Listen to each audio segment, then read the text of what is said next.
ध्वनि प्रसरण के लिए माध्यम आवश्यक है। इस प्रकार कणों में कंपन द्वारा ध्वनि उत्पन्न होती है। इसके संचरण के लिए माध्यम की आवश्यकता होती है, यथा वायु, द्रव अथवा ठोस। परंतु हम ये कैसे सिद्ध कर सकते हैं कि ध्वनि संचरण के लिए माध्यम की आवश्यकता होती है? आइए देखें। इस आकृति को देखिए। यहाँ एक विद्युत घंटी एक वायुरोधी शीशे के मर्तबान में रखी है, जो एक वैक्यूम पंप से जुड़ी है। जैसी ही विद्युत घंटी का परिपथ पूर्ण होता है, ध्वनि सुनाई पड़ती है। अब यदि हम धीरे धीरे वैक्यूम पंप की सहायता से मर्तबान से वायु बाहर निकालते हैं, ध्वनि की तीव्रता घटने लगती है और अंततः जब मर्तबान से पूरी वायु निकाल ली जाती है, तब ध्वनि भी सुनाई नहीं पड़ती। हमने घड़ियाल पर लगातार पड़ते हथौड़े की चोट देखी होगी। इससे यह स्पष्ट रूप से सिद्ध होता है कि ध्वनि को संचरण के लिए माध्यम की आवश्यकता होती है।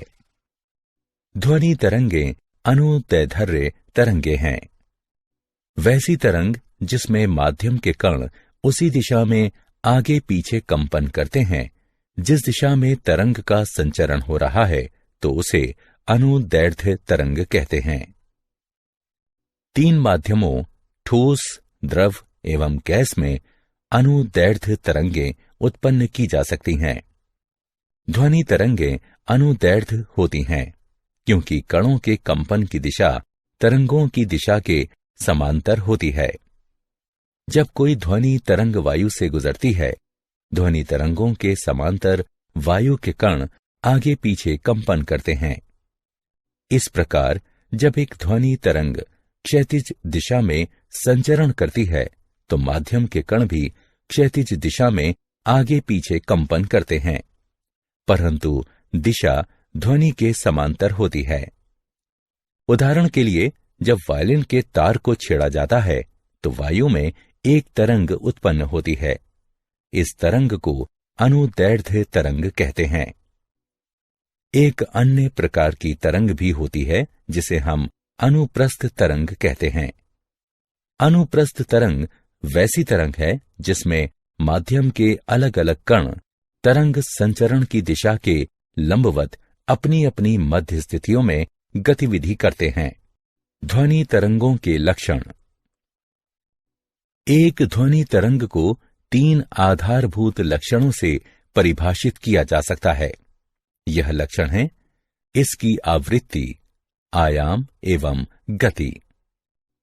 एक सेकंड में जितने तरंग दैर्ध्य उत्पन्न होते हैं उसे आवृत्ति कहते हैं। यह किलोहर्ट्ज अथवा प्रति सेकंड चक्र में मापा जाता है। ध्वनि स्रोत जितनी तीव्र गति से स्पंदित होगी, आवृत्ति उतनी अधिक होगी। उच्च आवृत्ति को उच्च स्वर के रूप में व्याख्यायित किया जाता है। उदाहरण के लिए, जब तुम उच्च स्वर में गाते हो तो तुम अपने स्वर रज्जुओं को तीव्र गति से स्पंदन के लिए बाध्य करते हो। इस प्रकार उच्च स्वर वाली ध्वनि का अर्थ है प्रति इकाई समय में किसी निश्चित बिंदु पर संपीडन एवं विसरण की अधिक संख्या। भिन्न भिन्न आकार वाली वस्तुओं एवं परिस्थितियों में विभिन्न आवृत्तियों पर कंपन से अलग अलग स्वर ध्वनियां उत्पन्न होती हैं। यह सामान्य तौर पर एक ग्रीक अक्षर न्यू द्वारा दर्शाई जाती है। इसकी एस इकाई हर्ट्ज है। हम जानते हैं कि संपीडन वाले क्षेत्रों में कणों की संख्या ज्यादा होती है और इन्हें वक्र की ऊपरी सतह द्वारा दर्शाया जाता है। वक्र की चोटी अधिकतम संपीडन क्षेत्र का प्रतिनिधित्व करती है। इस प्रकार संपीडन क्षेत्र में घनत्व और दबाव दोनों अधिक होते हैं। विसरण निम्न दाब क्षेत्र होता है, जहां कण बिखरे होते हैं और इन्हें घाटी द्वारा दर्शाया जाता है, अर्थात वक्र के निचले हिस्से द्वारा। तरंगों के ऊंचाई वाले क्षेत्र को शिखर और निचले क्षेत्र को गर्त कहते हैं।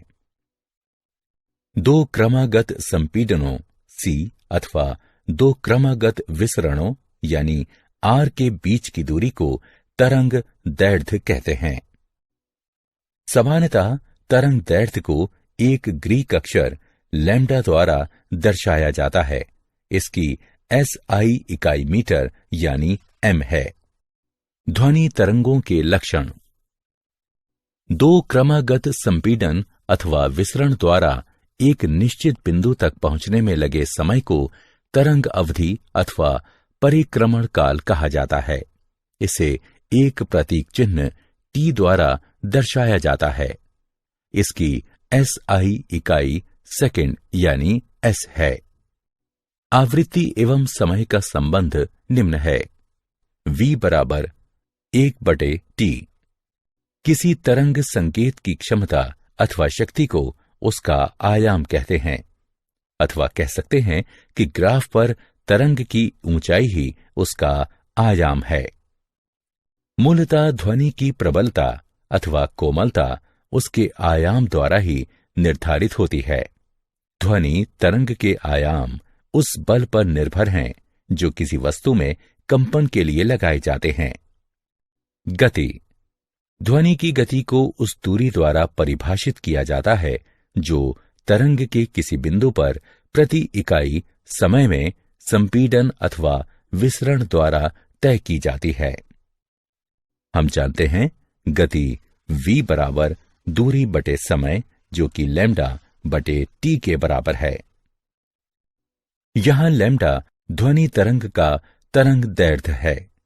यह एक समय अवधि t में ध्वनि तरंग द्वारा तय की गई दूरी है। v बराबर लैम्डा v कोष्ठक में q 1/t बराबर v या v बराबर लैम्डा v। इस प्रकार न्यू बराबर लैम्डा गुणा v है, अर्थात गति